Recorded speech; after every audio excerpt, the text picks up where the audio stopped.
Hi, welcome to the Histrology Show. I am your producer and novice historian, Gwen. And I'm Lindsay Roth. I am a licensed therapist and unlicensed astrologer. Just a quick note before we get started. This is meant to be a very casual and fun conversation about both of these topics, history and astrology. So if you're someone who takes either of them very seriously, this might not be the show for you. So much fun. Thanks, Gwen. There are limits to the observable universe, and nothing's real. And with that, we're going to get right into our subject for the day. Today, we are talking about a man whose name and story spread across the globe before the internet to symbolize peace, unity, freedom. A man whose name has also become synonymous with collective false memories. That's right. Today, we're talking about none other than Nelson Mandela. I thought it was Mandela. Just kidding. Yes, like, don't do that to me. Mandela effect joke. There'll be many more of those. Oh, yes. Nelson Mandela was born on July 18th, 1918 in Mvizo, South Africa. His birth time isn't quite known. So his big two are? His sun is in Cancer and his moon is in Scorpio. Ooh, okay. Yes. He is often argued that he's either a Sagittarius rising or a Virgo rising. Oh boy. In a lot of the research I've done, people are actually trying to change astrology to adapt to him. Wait, really? Yes, there's a big belief that prominent people like him are typically always born in the morning. Oh. Okay. Yeah. Interesting. Which would put their sun in their 12th house, but we'll get into that later. Okay, yeah. We're gonna maybe just theorize or come up with what we think maybe his rising sign is. I don't know. I'll be curious to hear your thoughts on that. Yeah, we'll get into it. Okay. Cool. Yeah. Quick history of South Africa before Mandela's birth, just so you can get an idea of the context and where we're at. In 1652, the Dutch established the Cape Colony, and it was taken over by Britain in the Napoleon Wars in the 1800s. Okay, South Africa had a lot of gold and a lot of diamonds, and many young men went to work in the mines. Blacks were disenfranchised pretty heavily. The Dutch, German, and French were the ruling class. Black Africans made up most of the population. However, they were pretty much indentured servants. Wild. Nelson Mandela was born into a noble family. His grandfather was a king, and his birth name, his African name, I'm not even going to try and say. We're just going to dub it here. Rodilala. Yeah, close. Yeah. Good job. And it means pulling the branch of a tree or troublemaker. Interesting. Very, what's the word I'm looking for? Very apt. Yeah, I guess. Yeah. It's predicting the future maybe a little bit just with his name. Which I think most cultures besides the West, that is how people are named. Really? It's often like a prophecy. A prophecy. Yeah. That's the word. So Mandela belonged to the Bantu people who still held a lot of old traditional practices, but also were adopting Western practices. And he was the first family member to attend school. He was very smart. His father died when he was 9, and Nelson was sent off to live with a man named Jongintaba. He was, of course, raised to believe that Western involvement was beneficial for the people of South Africa. He went to Western schools. He was named Nelson. Yeah. We're getting there. Okay. Yeah. So at the age of 16, he had to go through his circumcision ritual. 16. That's how you become a man. Okay. Circumcised. And he talks about it in his book. His book, Nelson Mandela, A Long Walk to Freedom, is the main source for the information that I'm presenting today. And he really speaks about this ceremony as being pretty influential for him because it was really important for all of the boys to not cry out in pain or show weakness. Oh, interesting. Yeah, so he would, but apparently, it would be excruciating. Yeah. And he describes it as excruciating, but he held it together and he just said the words that he was supposed to say and didn't show any pain or anything like that. So that's something that really informed him and potentially helped him later on down the line when he was having to endure a lot of maybe emotional pain or physical pain. And he kind of just was able to channel that and hold it together. Yeah. Stoicism. It's interesting. Yeah. He was raised to be a political leader and received an education in law. And in 1941, when Zhang Yintaba tried to arrange a marriage for Nelson, he ran away to Johannesburg, which Okay. I love. He was like, I'm not doing that. Bye. Poor gal. Yeah. So he was not, yeah. Didn't want to marry her. And I wouldn't want to have an arranged marriage either. So I get it. He was 23 years old at the time. So while away in Johannesburg, he met the founder of the ANC, which is the African National Congress. This is the political party that was fighting that was doing anti-apartheid work in South Africa, that took on the South African government. And by 1943, he had become a member and helped establish a youth league. So he became very active in the ANC pretty much right away. In 1944, he married his first wife, Evelyn Mays. They had 4 children together, but one of them died prematurely. And at this time, whites were politically and economically in control of South Africa. D.F. Malan, I don't know. I didn't take the time to learn his name correctly. He kind of looks like Mr. Potter from It's a Wonderful Life. And he ruled the far-right party and took power in 1948 and started implementing apartheid. Apartheid is segregation, pretty much, but it's reinforced by law. So whites made up about 10% of the population, but held all political, social, and economic power in South Africa. They owned 87% of the land. 10% of the population owned 87% of the land. That's wild. It's gnarly. Yeah. Yeah. So it's not just blacks, all mixed races, it's all non-whites were subject to racist laws and really restricted in where they could go. They had to have passbooks on them at all times. They were restricted and living in very, very impoverished neighborhoods. And then there was like the Bantu Education Act, which ensured that any non-white children received a terrible education and would only be fit for manual labor. Okay. Yeah, you don't get a white minority owning all that land without structural racism. Yeah, 100%. It's not because they were a more sophisticated culture No. or smarter. It was because of systematic disenfranchisement. They took advantage of the situation and they made laws. They made laws and used violence to enforce them. That's right. Just in case anyone's confused about that. I feel like that needs to be said now. 100%. Yeah. There was a lot of violence and we'll get to that. Yeah. So back to Nelson. In 1952, he started giving speeches for the ANC. So he was becoming much bigger in that organization. They were gaining a lot of popularity because the laws were very unfair and apartheid was very unjust. He was a leader in the party while also being a lawyer. He opened up his own lawyer practice with another guy, and he would represent Black South Africans who were being persecuted under the laws of apartheid. So he was very committed to this work in all aspects of his life. And in July 1952, Mandela was arrested under the Suppression of Communism Act and stood trial amongst 21 people who were accused in total in Johannesburg. And he was found guilty of statutory communism. Statutory communism. Which I just love. What is that? This isn't like a huge part of his story, but I just love that phrase. So I know. Yeah. Oh. The ANC definitely had communist and socialist leanings. Yeah. Which to our North American viewers isn't a bad word in other parts of the world. Right. Most freedom fighters do tend to be of that ilk. Yes. Yeah, we have many, many years of propaganda telling us that that's a bad thing. Yeah.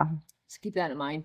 In 1958, he got divorced. His wife accused him of abuse, actually. But he denied those claims. However, it seems like he was not a faithful husband. I think in his book or in interviews later in life, he said that he was not a saint in that marriage. Okay. And so I don't think he ever really admitted to the abuse, but I think he did admit to the adultery. Okay. So freedom is very important to him. You know, like I don't mean to justify cheating, but it's interesting. He was married 3 times. I can see him not wanting to be tied down. Yeah, I can see that too. And from all accounts, he was a ladies' man. He was, I mean, look at that face. Mars and Libra. Mars. Yeah. He was very charming. He really knew how to charm the ladies. Yeah. And that's really well represented in like some of the films that I watched. Mm-hmm. The narratives that were told about his story. It's not like a huge plot point, but it is thrown in there, right? Of just how charming he was. People were very charmed by him. Yeah, I mean, his kind of way of leadership in his chart is very interesting because it's actually a lot of like Cancer placements. Oh, okay, yeah. Which are very feminine. And I hear he's Oh. considered the mother of Africa. Oh, we'll get there. Okay, cool. All right. I didn't come across that in my Okay. research. Yeah. But somebody else was referred to as the mother, and so we'll get there. Okay. Okay. Shortly after his divorce, I should also mention, so yeah, there was these claims of abuse and adultery. He kind of admits to them, but in his book, he pretty much says that they got divorced because Evelyn became a Jehovah's Witness and wanted him to be more religious than political. And for him, that was obviously not going to happen. Like, he was very committed to these political causes. So take that how you want to, I guess. Shortly after this divorce, he married Winnie. Winnie. Oh man, I thought I put the phonetic spelling of her name in here so that I would do a good job. Madikizela. Winnie Yes. Madikizela. Mm. They had 2 girls together in their time. In 1956, he was arrested by the government and accused of high treason. I just love treason. Yeah. What a great word. And high treason. What a cool thing to be like, I don't know, arrested for, accused of. I would hate to be accused of low treason. Yeah, exactly. High treason. Let's go. The trial went on for many years, and in 1961, it finally ended because the government realized they really didn't have a case. But they did learn how to manipulate the situation. They didn't just make up laws. Yeah. Yeah. I mean, this went on for many years. Yeah. 1956 to 1961. This was this trial. So kind of crazy. After that, Nelson went more underground. He really tried to spread the ANC's message across Africa and to get more supporters. He would be incognito and in disguise. Cool. Yeah, I know. It's so fun. I like the story. Yeah. And he went to countries throughout Africa to get weapons because Nelson was already starting to think that maybe peaceful protest wasn't going to work. So he hadn't committed to violence yet, but he was at this time already starting to collect weapons. In 1959, the ANC got anti-apartheid movements happening on the world stage, which is pretty cool. However, on March 21st, 1960, something terrible happened, and that was the Sharpeville Massacre. So there was the Pan-African Congress, who was a part of the ANC, but they broke off and formed their own organization because they just believed the ANC wasn't radical enough. So these were really radical people in the ANC who were like, you guys aren't doing it. Yeah. We're going to do our own thing. And they were very like African centric, right? They were trying to champion African nationalism, whereas the ANC was very multiracial. Okay. Multiracially Gotcha. interested. They believed in a rainbow nation, right? Okay. It's why Nelson Mandela ended up, championing in his life. So yeah, the PAC was like, screw that. We're gonna, champion African people, and we're gonna do this because we're in Africa. Because imagine that. So at Sharpeville, 5,000 people showed up to protest, and they either didn't bring their passbooks, which was illegal, or were burning their passbooks in protest. And the cops opened fire on the crowd.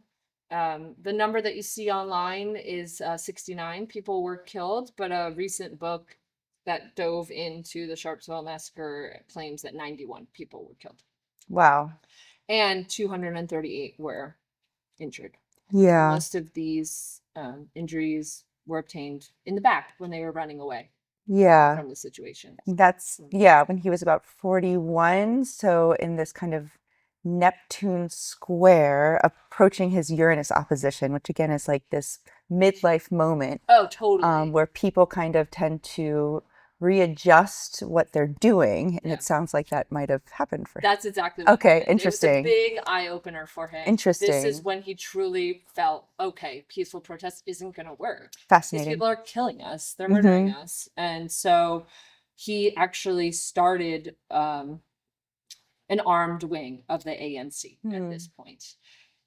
So, you know, Mandela is really remembered as being this peaceful guy, but at this moment, I think he was probably struggling with this. I don't think he wanted to be violent. Yeah. But he was being practical. You know, if people are being murdered and if violence is being used against you, you know, what are you going to do? Just be passive forever? Yeah. And he said later in his life, one of his quotes was, "A freedom fighter learns the hard way. That is the oppressor who defines the nature of the struggle. And the oppressed is often left with no recourse." And I think that that's really important to remember, because if you're a disenfranchised person, if you're the oppressed, you don't have any power. You don't get to make the decisions of how this fight is going to happen. The people oppressing you are the ones who decide how it's going to happen. Yes, makes me think of Asada Shakur, which we should also probably do. Like, you can't appeal to the morality of your oppressors. They're oppressors, you know. They aren't going to be like, "Oh, shoots!" Like, yeah, they've already point. That to win. They've already traded in. They're morally bankrupt. They're morally bankrupt, and there's like a whole system of justifying the oppression. Exactly. Yeah. Right. They've gaslit themselves. Yes, it's a whole shift of consciousness that needs to happen, which is really powerful. Yeah. Right. And unfortunately, you know, this is a really interesting conversation to be having right now. We're filming this 2 days after the Charlie Kirk incident.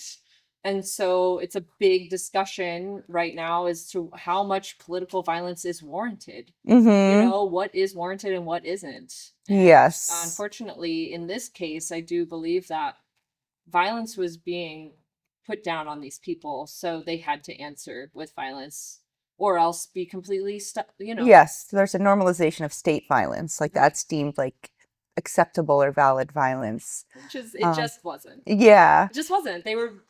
whatever. Yeah, and there's just, I can't help myself, but there's like an interesting Saturn-Neptune conjunction that is a transit he was born under, that he's eventually released out of prison under, and that we're going through right now. Interesting. So like a shift in kind of our structures of thought, our values, but in this Neptune way that can be kind of messy. It can be very visionary, but it also can cause a lot of delusion. So yes. Fun. What is real? We don't know. As you were. Oh my God. Yeah. So it's almost like studying history is applicable to... Oh my gosh. Now. Are things moving in cycles? Is astrology real? I don't know. So crazy. Okay. Okay, so once he forms this armed arm of the ANC, they began blowing up buildings and stuff. They weren't going to kill people. They were like the Weathermen Underground, or the Weather Underground. I think that's important. 100%. Yes. They were like, listen, we don't want to hurt people, but we are going to get violent, like by blowing up your buildings, because you need to realize you're inflicting this violence against us. Yeah. So. The nuances of that. Seems like a very good compromise. Yeah. In my opinion. Don't cancel us. Okay. Can't cancel us. We haven't even started. Yes. So, in August of 1962, Mandela was arrested for leaving the country without a passport. They love these freaking passports, man. Yeah, you gotta get them. You gotta get them. Well, yeah, you gotta get them on just a stupid thing. Yeah, it's an easy crime, like that you can easily arrest loitering, for, and then you can dive into all the other stuff. Yeah, and it's rumored that the CIA helped track him down and find him because of the ANC's communists. I couldn't imagine why the CIA would be interested in a man. I know, it's so weird. They don't have anything else going on. Yeah. So this is the famous Riviera trial. Okay. It went on for 8 months.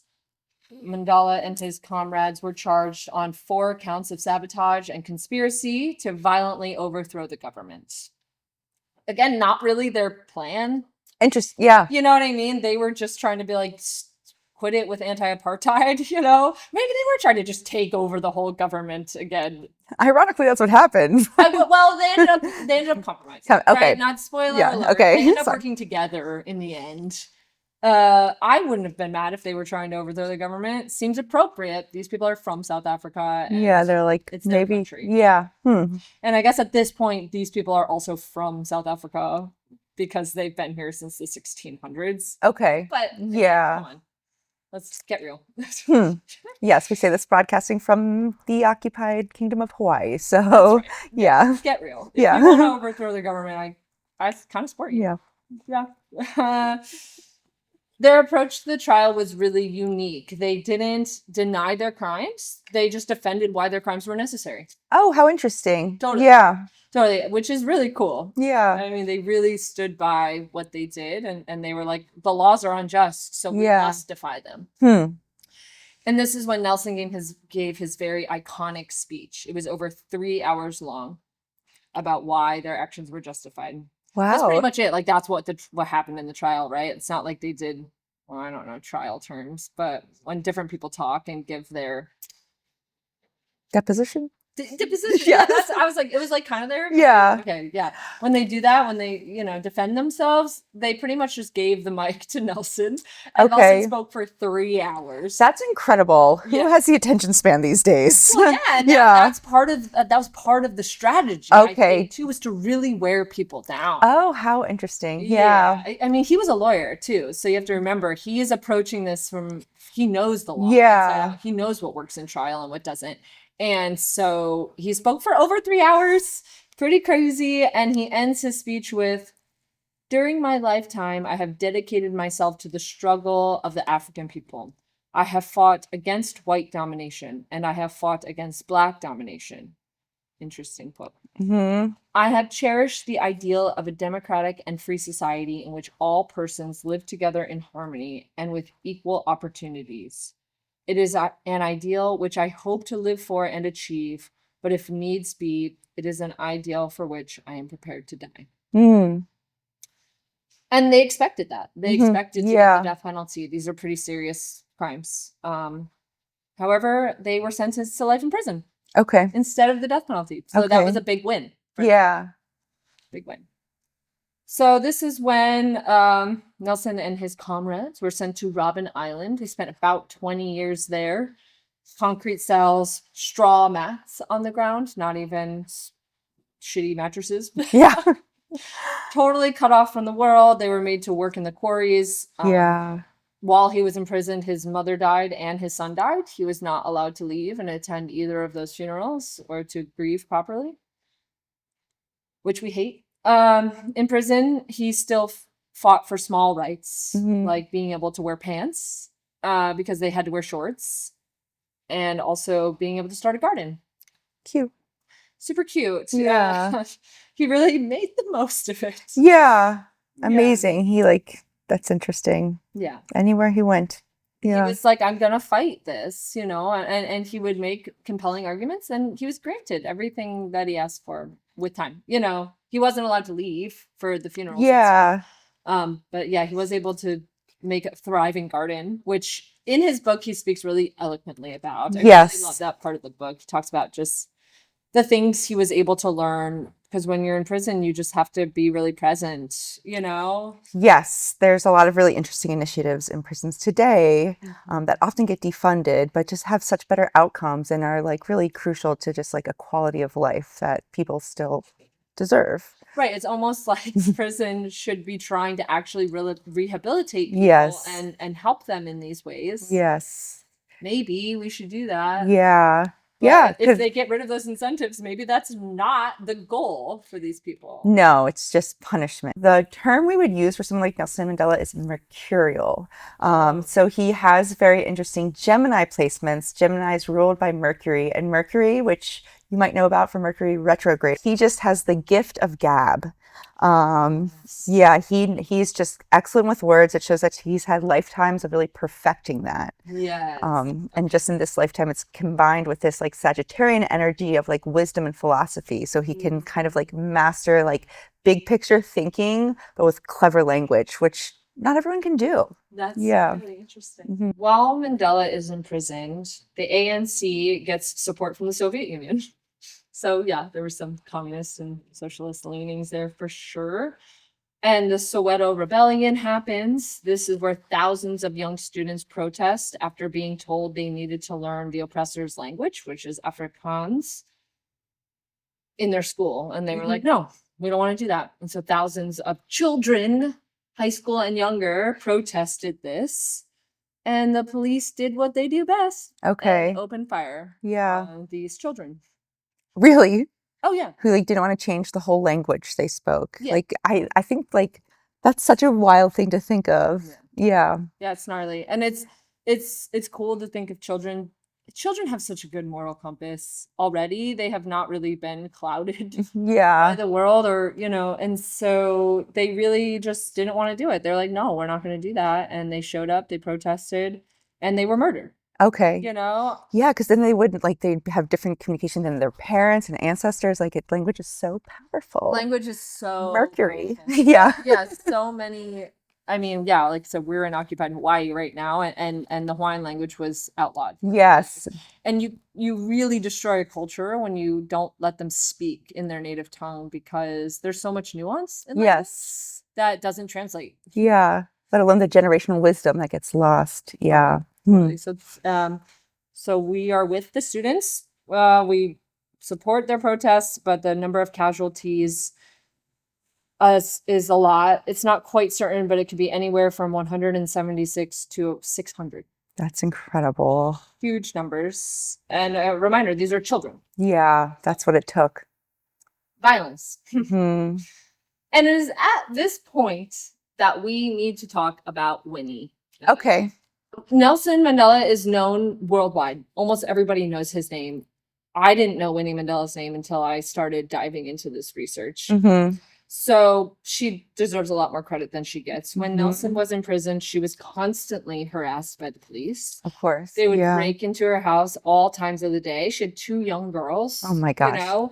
And she was imprisoned for 491 days. She was in jail. They just took her away from her kids. And a lot of that time in jail was in solitary confinement. Right. She was in really harsh conditions. She was being abused. She was being beaten, tortured. And she never gave in. She never said anything about Nelson. I know. Yeah. She really stood by her man. She was ride or die. They are very karmically connected, but like in a way that like she'll suffer for his actions too. 100%. Yeah. They're on very similar paths, but he had a way more like kind of easy ride and we'll look at their charts together, which is called a synastry chart. We will get there. Cool. So she where prison kind of softened Mandela in a lot of ways. He learned to forgive his oppressors. He was tending this garden and making all these metaphors and comparisons and I don't know, really lost in thought and philosophy and all this stuff. It made him a softer person. Prison did the very opposite to Winnie. Yeah. She became a much more hardened person. Yeah. Which is understandable because she was, again, she was being violated. Yes. It's almost like intersectionality may apply here, that her situation as a woman might have caused something. Though there are also some placements that just show he just has a tremendous amount of resilience. Like tremendous. Yeah. And I do think that's such a great word. Thanks for saying that. It's like that really does show. It comes through. And like his circumcision at the age of 16 is where that starts to get instilled in him. She became very hardened. When she left prison, she was 100% dedicated to the anti-apartheid cause. She was quoted saying that like her personality didn't exist anymore. Her personality didn't exist.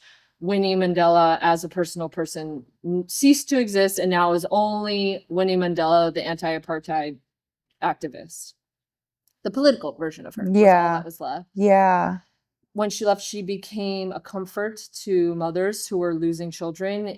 There was violence. Violence was increasing a lot at this time when Mandela was in prison. So like just out in the streets, in the neighborhoods, there was a lot of violence.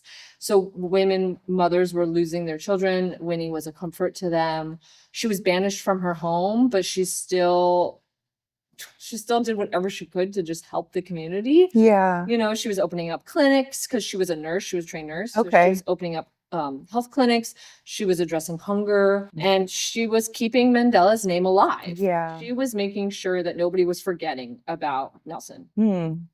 And she became known as Mother Winnie. Okay. Amazing. And people called her that for the rest of her life. Yeah. Mama or Mother Winnie. She was really championing the people while Nelson was away. Libra queen. However, it has to be said Okay. that she had no qualms with resorting to violence. Okay. Pretty intense, gnarly violence. Oh, really? Okay. Yes. Again, gotta crack a few eggs to make an omelet. Just kidding. Just kidding, Who else was a Libra? No.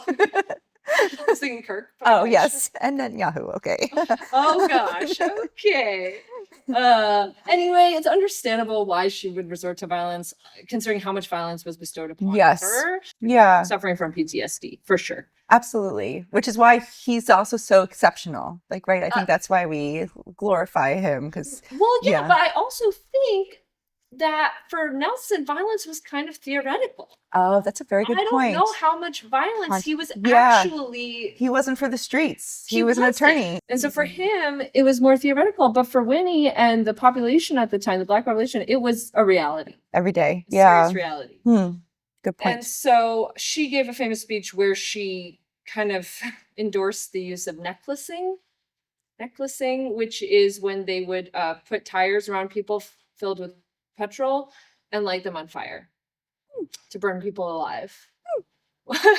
Yeah, it's not great. And she would do this to people that, I mean, I don't think she actually did it, but she was like, if you gotta do it, you gotta do it. Okay. To people that they thought were spies for the government. Okay. And things like that. And would these be like people, like Black people within their community? Yes. Yeah, like criminal informants or something. It was just the violence and the paranoia, and everything was probably just getting really, really, really intense. And she was very dedicated to the cause, so she thought that there was somebody in their community that was going behind their back and talking to the government about what was going on. She was like, "You gotta go." Yeah. And like, so I don't think she was the one doing it, but I think she was maybe the one giving the orders. Yeah. And she became associated with the Mandela United Football Club. Was their name. It was her bodyguards. Okay. So they became increasingly violent over time, this group of men. And she was later found guilty and held accountable for the actions of so which include kidnapping, torture, and murder. So not as whimsical as conspiracy. So these were all theoretical crimes like treason, conspiracy. Yeah, that's interesting. Exactly. Yes. So it tarnishes her name a bit, but not really, not to most of the people in the struggle. She was still Mother Winnie. She was still taking care of them. And she remained a prominent member of the ANC Women's League until the 2010s. On and off. She would get into a little legal trouble and take a break. But every time she came back, she would win by thousands of votes. Okay. You know, maybe not thousands. I don't know how big the ANC was.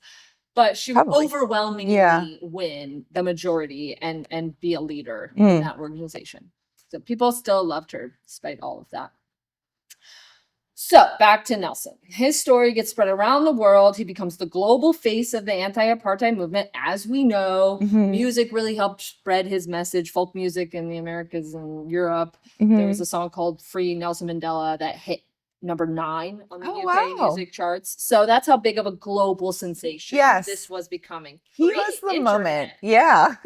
That's when the kind of barriers that song had to break through is pretty incredible. Yeah. It must have slapped. I can't wait to hear it. Yeah. Maybe we'll include a link. Yeah, we'll include a link. Can't play it. If we can afford it. I don't know how this stuff works. I'd love a link. Yeah. It's in the show notes. Yeah. That's what people say, right? So Nelson remained imprisoned throughout the 70s and 80s, and that is where he died. Just kidding. Oh my God, did we just jump timelines? Yeah. Oh my God. That was a different universe. Yeah. Oh my God, that was a different, more ignorant universe that we're going to justify with New Age spirituality. Go on. Oh, I can't wait to hear your take on the Mandela effect. So yeah, that's not what happened. A lot of people, that's a false collective memory, or maybe we are jumping timelines. I don't know. I don't have the answers. However, after increased global pressure and extreme violence in South Africa, there was an impending civil war. The government released Nelson Mandela from prison on February 11th, 1990. Wow. They were basically like, we're about to have a civil war. Please help us. Please tell Yeah. people to relax. Okay. Yeah. Hmm. So it was a very historic moment when he was released from prison. He walked free, holding Winnie's hand.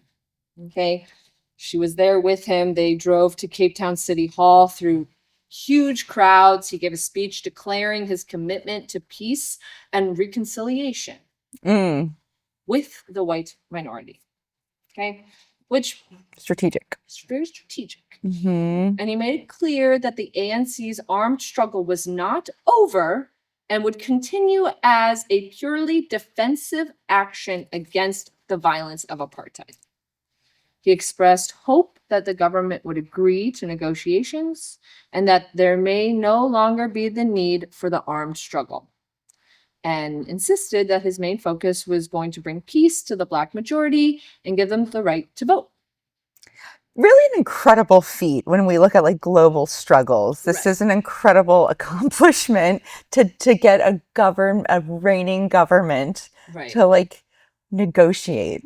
Right. Absolutely incredible. But this was after decades of violence. Yeah. Okay, so keep that in mind. Increased violence. So it was reaching Yeah. a tipping point. Yes. And it got to the point where the government was like, we really don't want a civil war, because I think they knew they would lose. Yeah, because that's, I mean, other places like doubled down, but yeah, interesting. Exactly. Yes. And that's interesting, but it wasn't like a moral decision. It was a strategic decision. Definitely Yes. not a moral decision. It's not, I mean, they were getting a lot of pressure Global from pressure, the yeah. world being like, hey, what you're doing is wrong. Get Yeah. over it.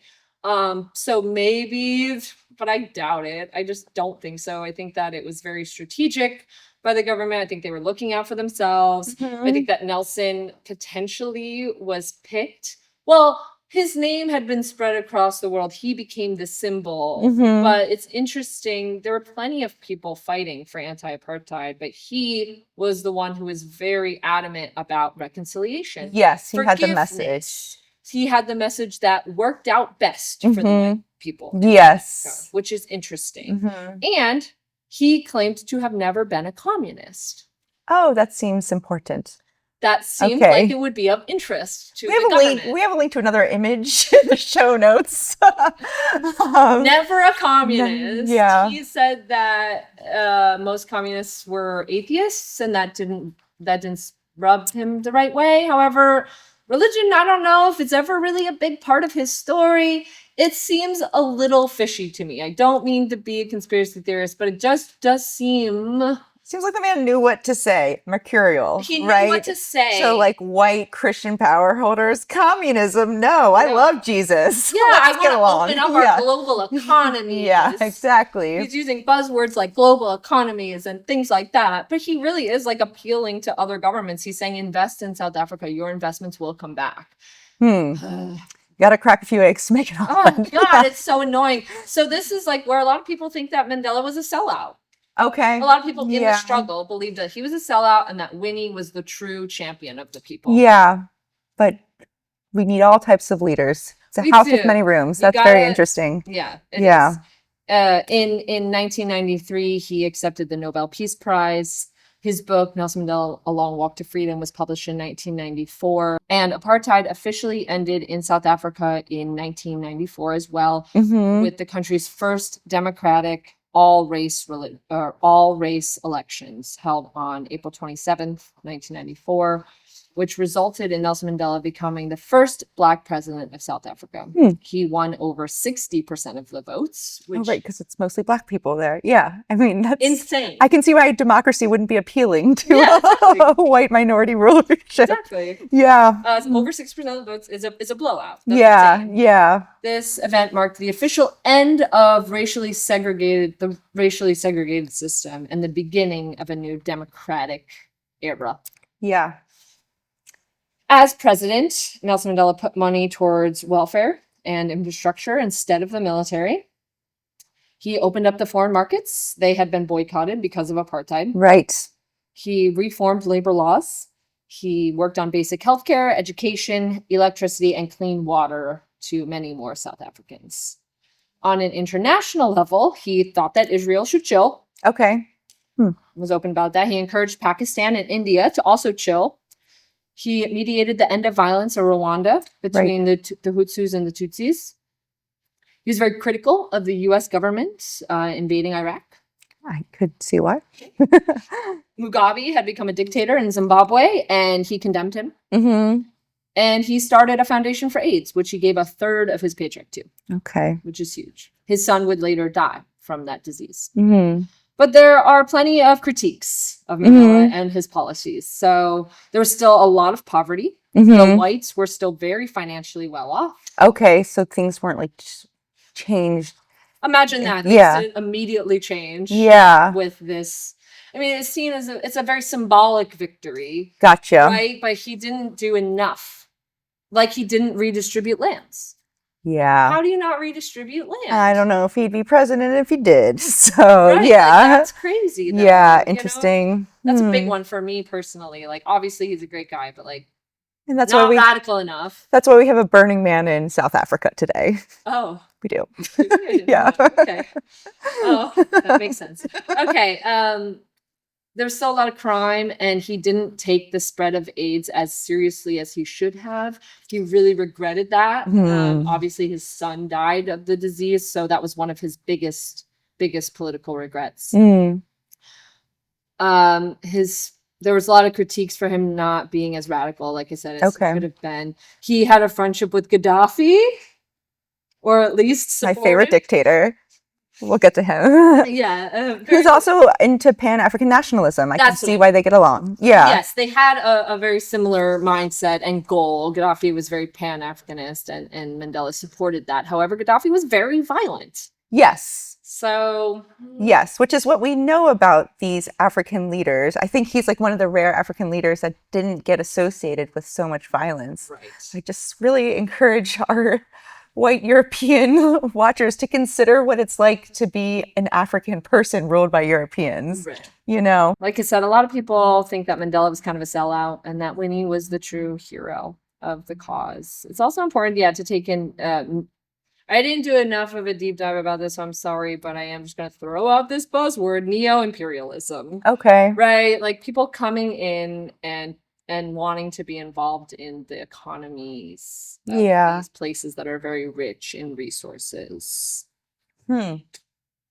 So with this new government, that was going to be possible, and there was going to be the illusion of unity and peace and all of this other stuff. In 1996, he divorced from Winnie. They had grown too far apart during his time imprisoned. She was also accused of cheating on him. But when you're in prison for 27 years, is it even really cheating at that point? And he cheated on his first wife when nobody was imprisoned. Clear double standard. Do not like it. Yeah. I also just like getting divorced at 77. I just saw that and I was like, what happened? Like, why bother? They couldn't even, they just had, she had become so radical. Yeah. And he really couldn't stand by her beliefs in that way. Okay, yeah, they really departed in their, you have to think he was a political person. Yeah. He had given his life to this cause. Yeah. So, especially after 27 years of prison, she was a totally different person. Yeah. And he didn't care about, I'm not going to say he didn't care about his personal life. He had children and grandchildren that he cared about very deeply. However, I don't think his marriage and partnership was a big priority. What was more important was his image and gaining political power. Yeah. But it's interesting, right? Once you're revolutionary and become part of the power structure, right? How do you relate to the other revolutionaries? Yep. Yeah. Exactly. She was married to the struggle. They're both married to the struggle at that point, and they weren't a good look for each other. Yeah. He got married to his third wife at the age of 80, and he died on December 5th, 2013. He was 95 years old. He died from a lung ailment, which is what also killed his father, which is interesting. And Winnie Mandela was not included in his will. She died on April 2nd, 2018 at the age of 81. Okay. And that's kind of all I have to say. There's some cool movies that you can watch about Nelson's life. They made a movie of his book, Nelson Mandela Long Walk to Freedom.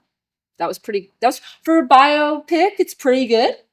And then I also watched Invictus. I had some issues with that movie. Okay. It's depicting when he was president and he champions the South African rugby team, despite them kind of being a symbol of white power. Okay.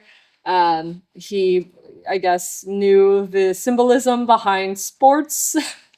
He's not dumb. Yeah.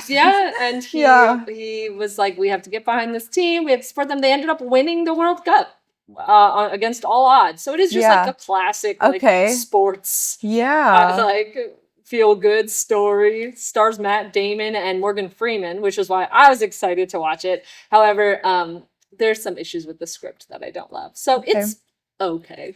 Otherwise, I don't really know what other archetypes we see of him in culture besides just the ideal politician who is like promoting peace and unity amongst all people and freedom and and this kind of, but I hear this kind of Nobel Peace Prize flattened neo-imperialistic way. But it's like, why can't we all just get along? You know, where it's like, how do we rectify the violences of the past? Exactly. Yes. And also, I just want to touch on again briefly before we dive into the chart is the Mandela effect, which we joked about a little bit earlier. I hope if you know more about the Mandela effect than Nelson Mandela, I hope you've enjoyed this recap of his life because he was a very influential man. And the Mandela effect is when people have collective false memories about things. So probably one of the most famous ones is like the Bernstein Bears. Yeah, all the other examples are very trivial. Pokemon having a Pikachu having a black tip to his tail. Stupid stuff. But really then one of the most famous presidents ever is like misremembered having died before. It's named after him because a lot of people collectively, I guess, remember Nelson Mandela dying in prison in the 80s. So people think that there are powers that be that are shifting our stories, shifting our timelines, changing our memories, let's say. And it's just interesting that most of them are very trivial, make no difference. But for some reason, Nelson Mandela is huge. Yeah. I guess at the risk of sounding like a total crackpot. I mean, one of the explanations for that I heard is the CERN accelerator. That's right. And I guess what we see in astrological history is that with the discovery of new technologies, we've learned about new planets, right? Like we would never see Uranus, Neptune, or Pluto, or a lot of other like dwarf planets before. So with each discovery, we expand our consciousness, but this is the first time we're like jumping timelines. But yeah, most of this just seems like racism and people don't know history. So yeah.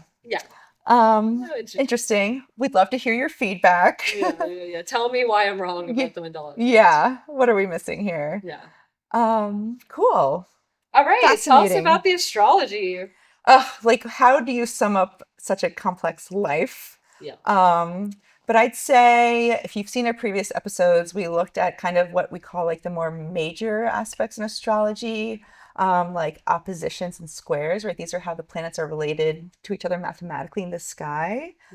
And he has a lot of minor aspects. So these are like the semi-sextile, the semi-square. They aren't like all like right angles that might, right? So I say his chart is not one of like balance, but equipoise. Ooh, equipoise. Right? Like balance is all about like integrating opposites, but he really, to me, shows how you can integrate things that are like almost the same that can sometimes be harder to integrate. The opposites kind of attract, but when things are just a little different, you have to negotiate a lot of different types of energies. And I think that's something that like is really manifest in his life. So as we mentioned earlier, we don't know his birth time. And so when that happens in astrology, and this goes out to like all my adopted friends and people whose parents weren't paying attention. I don't know. Well, and it's interesting because it's astrology, so we're probably going to come across this problem quite a lot because not every, like our first two episodes astrology was huge. Yes, that's a So good they point. were recording birth times because that was very important to them. But in a lot of these stories, we probably are going to be speculating on. That's true. And we're Yeah. like, those were Europeans, Right. which is a very celestial culture, right? Christian cultures are very heavenly, and like African cultures, why there's such conflict, they're more land-based. So there's like kind Yeah. of different ways of like engaging with oracles or stuff. Yes, exactly. Yeah, so that wasn't, as far as I know, that wasn't a part of his record. But what we do is we just look at the planets' relation to each other. We just don't have the house system. And so that usually shows where the planets may be enacting in someone's life. Is it going to be a public thing or a private thing related to family or career? But his, we can still see the conversation between the planets. And let's see, I don't want to be too didactic here, but I'll just say what is special about his chart is two things: stelliums. And so stelliums are when you have a number of planets in one sign. And astrologers aren't going to like me for this. And I'll say, and what is special about stelliums is everyone has their personal planets, right? These are the fast moving planets that change every day or every week, like Mercury, Venus, and Mars, that are more about our specific personality and personal experience. And then what we call the transpersonal planets. These are planets like Saturn, Neptune, Pluto. They move so slow that everyone in a generation has the same planet. So in order to have a stellium, you typically have to have a mixture of these, right? So it makes someone kind of like the face of a generation, or like the moment, if you will, right? Like he has this stellium in Leo, a sign of leadership. I mean, look at him. Yeah. He's Leo. He is. He's the king of the jungle. Yeah. And just like the Mercury, Saturn, and Neptune as a stellium together, that is just like transcendental, idealistic. It can be about like disorganization and organization, right? Like Neptune has this like undoing effect, but then it's supported by like Saturn and Mercury. Well, yeah, he was undoing apartheid. Yeah, no, that's very like destruction and creation themes. Yeah. And again, with this intellectualism of Mercury. So it's just like a very kind of special mixture of things. And so this might not be astrologically sound.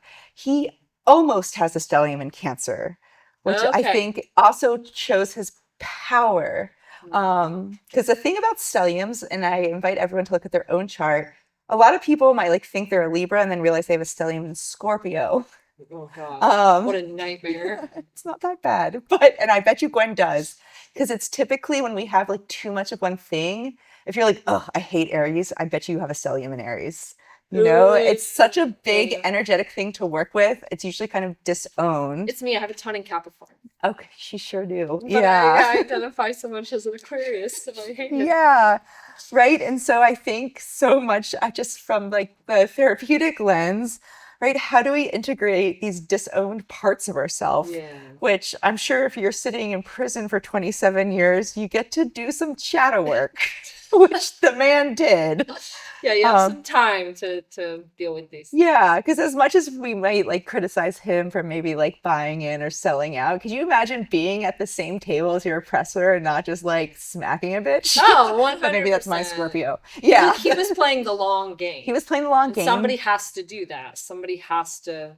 But the equipoise and equanimity of the man. Right. Yeah. Right. So, and it's important. The oppressed people always need to be the bigger person. They do. Right. So like the oppressed people always have to be the ones to meet the oppressors where they're at. Yeah. Somebody has to do it. And Yeah. I don't blame anybody for not wanting to do it, you know, but somebody has to do it, and he was the right man for the job. Yes. And so stelliums have to be a conjunction. So that's usually within 10 degrees. The Cancer one doesn't qualify, but I think again, because it's almost a stellium, he gets all that Cancer energy, but it's not overwhelming. So did he make a career out of being a victim? Yes. And Cancers, no offense, but much offense. Yes. Just kidding. You guys are great. No, Cancer, you know, if you see someone with a lot of Cancer in their chart, they tend to be caregivers. There's a book I love on stelliums. It represents home, roots, breasts, food, security. But in some ways, and it's a very feminine sign. It's ruled by the moon, right? And so I think part of his Success too is being a male leader with a lot of feminine energy. So that's, I think, why he is so likable. We like to see that in people. A lot of leaders are very out of balance with purely masculine qualities. And he had a really nice signature of feminine energy and maternal energy, which men are allowed to have. What about Winnie? So, I'm so glad you asked. What we will do, so there's a thing in astrology called synastry charts, and that's when we can look at two people and see how their planets are in conversation with each other. And so you can do this for lovers. I wouldn't recommend doing it for your crush. It's too much information. Let it be. Let it be. I also, as a therapist, sometimes I look at people's charts with their siblings or family members, right? Just to see where there's alignment and where there's tension. Okay. And so a lot of people like to look at obvious places like the moon, which rules your emotions, or Venus, which is all about love and relationships. Maybe they should look at Mercury and how they communicate with one another. That's a fantastic point, Gwen. What I like to look at is what I've talked about before, the nodal axis. So that's like the karmic path one is on. Because I like to see if these people, these souls have spent time together before. Yeah. So oftentimes you'll see with people who have worked together or have their potent relationships, very educational or manifesting connections, they have planets in connection with their respective nodes. Okay. And for them, they both have their north node, so they're kind of like karmic purpose in this lifetime in Sagittarius. Nice. So it is a planet of vision, philosophy, really shifting the consciousness of a people, right? A tremendous leadership signature, but his path is a lot easier than hers. She has, Yep. yeah, obviously, it's just so interesting to see that. Right. Yeah. One of the kind of auspicious signatures he has is again this Neptune Saturn conjunction, where hers are opposite, or they're in a and they're squaring the nodes. Okay. So his is kind of aligned with his karmic path, whereas hers show that these are kind of respective skipped steps in her kind of evolution as a soul. Where Saturn, the planet of consequences, is something she might feel more acutely in this lifetime. As well as Neptune too, so feeling disillusionment or misunderstood. Disillusionment. Yeah. Definitely. Yes. Yeah. And yeah, what else do I want to say about them? The other planet, or I should say asteroid I like to look at, which we'll talk more about in future episodes, is Chiron. So this is a cool little asteroid discovered in 1977, which mediates our interpersonal and transpersonal planets. And it's where we have our biggest wound and biggest gift. So he has his Chiron in Aries, which a lot of leaders do, right? It means that they have a cause in this lifetime. Yeah. They have a real purpose, and usually it's to get people to do something different than they're doing. Oh, I hope mine's in Aries. Yeah. That's fun.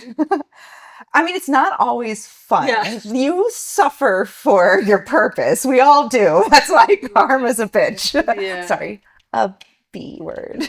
An itch bay. Itch bay. Hers is in Gemini. And so they have her Chiron is right, and so that's my Chiron's in Gemini too, which is why I'm stumbling over my words right now. It can be having a real challenge in speech and language, and as you remember, that's something he's very good at. He is. He has his Venus in Gemini. He has a past life in Gemini. He's kind of just mastered this in a way she hasn't yet. She had other things going for her. Yeah. So yeah, she has a wound where he has a gift. And that probably is, related to the misunderstandings they had in communication. Yeah. Wow. Yes. And yeah, just showing that we can have similar karmic paths, but very different ways of getting there. Yeah. Interesting. Yeah, they're an interesting couple. They're a power couple in a lot of ways, you know. She really stood by his side for so much of it and really was dedicated to the cause. She really suffered because of him and his Yeah, it looks like leaving. that. Yeah, Yeah, like she just had a rougher ride. definitely. Um, Definitely. because yeah, again, he has but like yeah, you can just see in his character just these like placements that are just such resources for someone of his experience. Yeah. Interesting. Interesting. Well, I think we decided after recording last time that we also want to just quickly mention primal astrology. Right. Oh my gosh, I didn't It's do okay, I that. have it Oh, pulled good. up. Okay. Primal astrology. Which is even less real than regular astrology, Yeah. but we love it. But we Yeah. love it because They are not for endorsing reasons this. we'll get into first. Yeah. Primal zodiac is plenty of people, I'm sure, have taken Eastern astrology and Western astrology and put it together to notice even more patterns in people's lives and behaviors. So, for example, I am an Aquarius goat. However, there's somebody on the internet who has taken all of those combinations, 144 of them, and assigned a new animal. A new animal. It's To all animals. all we of love. them. Yeah. And it's kind of stupid. And like the website is terrible. It's covered in ads. You have to click out. We will get viruses. You We will not be held accountable for this. for Yeah. trying to participate in Primal Zodiac. However, we were sold on the first day because it turns out that Lindsay is an elephant, which is so cute, and we love that for her. And I'm a handfish. What's a handfish? Exactly. Yeah. They're so ugly. They have hands. They crawl at the bottom of the ocean in the muck and I don't know. They're misunderstood, but to know them is to love them. I got Gwen a mug. There is handfish merch. It's extremely rare and terribly. What is it? Endangered. Yeah, extremely rare and terribly endangered. I don't know. I did we live in Hawaii, as we said. And so we have a lot of people who like to dive. And I have a friend, and I told her that I was a handfish, and she was so excited. She was like, oh, the handfish. She knew exactly what I was talking about. And she was like, me and my husband want to go see the handfish, but they only live in this one part of the world. And they live in like the muck at the bottom of the ocean. So there's nothing else cool to see except the handfish. So I don't think we'll ever go actually see them. They really are the hipsters of the zodiac. They're like, you don't even know where we were. Yeah. You wouldn't like it. It's a basement in a warehouse in Indonesia. Literally. So we were sold immediately. Nelson Mandela is a hermit crab. Cancer. Very Cancer-ish. I'm not going to read all the things about the hermit crab. Nobody has time. Let me look up. But like Winnie. so mutable. Interesting. It means like you can change. Yeah. I think he did. I think he knew how to read situations and change accordingly. Yes. What year was Winnie born again? You have her info. I don't. I do. Uh-oh. Her birth year. She's quite a bit younger than Mandela. She was. Give me a second, please, to engage with my. Oh, she was born in 1936. 36. And she was wait, what was her birthday? September 26th, Libra. A vulture. A vulture. Cool. Unlikely animal friends.